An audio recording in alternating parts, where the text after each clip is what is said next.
آج ہم لوگ یہاں پر اکٹھے ہوئے ہیں، اس کا مقصد اس انسان کو خراج تحسین پیش کرنا ہے جو انسان اس تحصیل کی عوام کے لیے کھڑا ہوا، جس نے ہمارے ساتھ ہونے والی ظلم اور زیادتیوں کے خلاف موت کو بھی گلے لگا لیا۔ طاہر آصف سے میرا ایک بڑا پیارا رشتہ تھا۔ اکثر وہ ناراض بھی ہو جایا کرتے تھے، لیکن وہ ایک سچا انسان تھا۔ جو اس کے دل میں ہوتی تھی وہی اس کی زبان پہ ہوتی تھی، کسی سے منافقت نہیں کرتا تھا۔ آج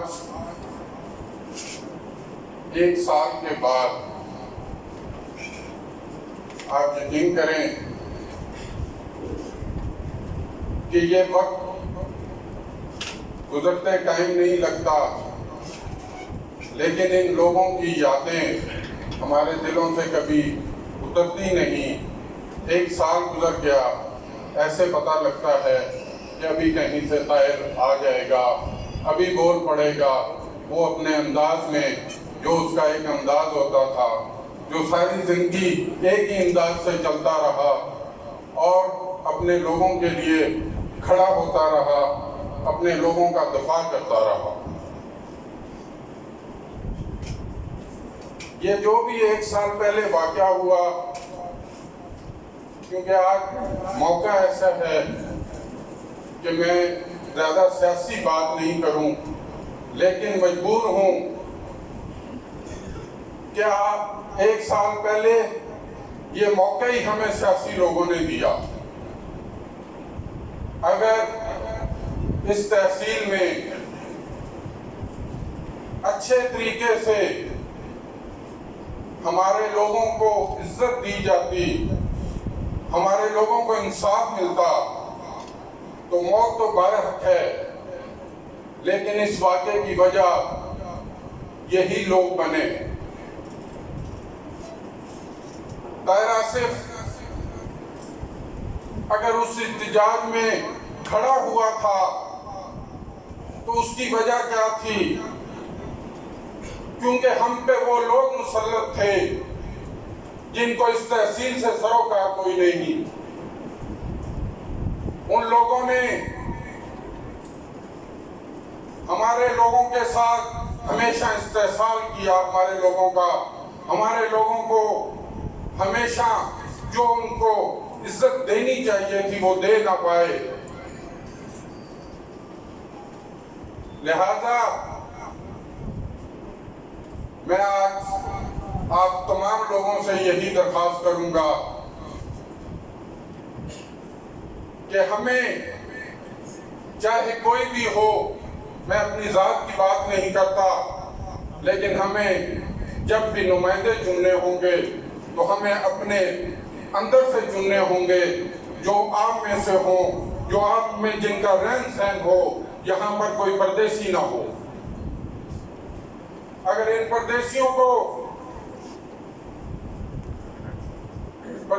کو تو کبھی آپ کے گھر کا خیال نہیں ہوگا۔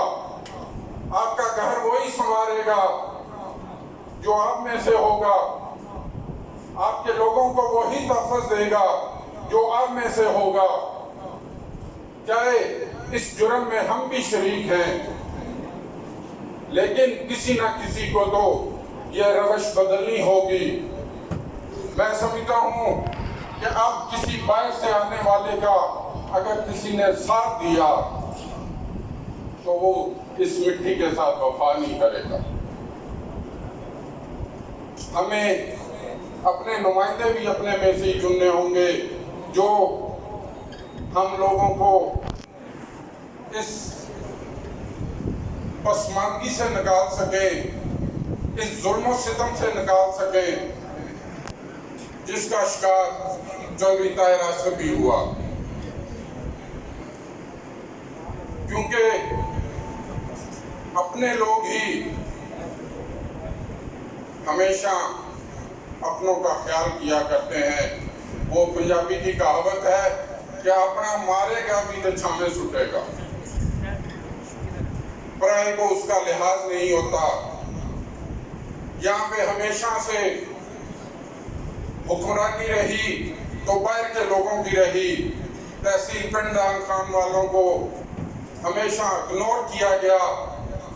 کوئی بلوال سے اٹھ کے آیا, کوئی جہلم سے اٹھ کے آیا, کوئی ساہیوال سے اٹھ کے آیا, تو ان لوگوں کو ہمارا کبھی خیال نہیں ہوتا. ہمارا خیال ہمارے جیسوں کو ہوگا جو ہمارے ساتھ پلے بڑے, جنہوں نے ہمارے ساتھ وقت گزارا, وہی ہمارا خیال کریں گے. میں اس لیے آج یہ باتیں کر رہا ہوں کہ میں نہیں چاہتا کہ آپ میں سے, میرے بزرگوں بھائیوں میں سے پھر کوئی اس نوبت تک پہنچے کہ اس طرح جس طرح آج ہم طاہر آصف کی برسی منا رہے ہیں, اللہ نہ کرے ہم میں سے کسی پر یہ وقت ہے. تو میرے بزرگوں بھائیوں, بات کو مختصر کرتے ہوئے کہ آج اس بات کا عہد کریں کہ ہم ایک ہو کر, ایک خاندان ہو کر, ایک فیملی ہو کر ہماری تحصیل کے لوگوں کے ساتھ کھڑے ہوں گے. جس طرح طاہر آصف کھڑا ہوا, وہ لاقانونیت کے خلاف کھڑا ہوا, وہ ظلم کے خلاف کھڑا ہوا. آج تک بھی وہ چور تو پکڑے نہیں گئے. باتیں تو بڑی, دعوے تو بڑے بڑے کیے گئے, لیکن چوری طاہر آصف کے مجرم کیا پکڑنے تھے. جس کے لیے وہ کھڑا ہوا تھا, ان چوروں کو بھی نہیں پکڑا گیا, وہ چوریاں بھی نہیں پکڑی گئی. تو میرے بزرگوں بھائیوں, اس عہد کے ساتھ, اس وعدے کے ساتھ کہ ہم نے اپنے لوگوں کے ساتھ کھڑے ہونا ہے, اپنے لوگوں کا تحفظ ہم نے خود کرنا ہے, اپنے نمائندے ہم نے خود چننے ہیں, کسی پردیسی کو نہیں چننا, کسی پردیسی کو موقع نہیں دینا کہ وہ ہم پہ آ کر حکمرانی کرے. اس دعا کے ساتھ کہ اللہ تعالیٰ آپ سب کا حامی و ناصر ہو, اللہ تعالیٰ ہمیں استقامت عطا فرمائے. پاکستان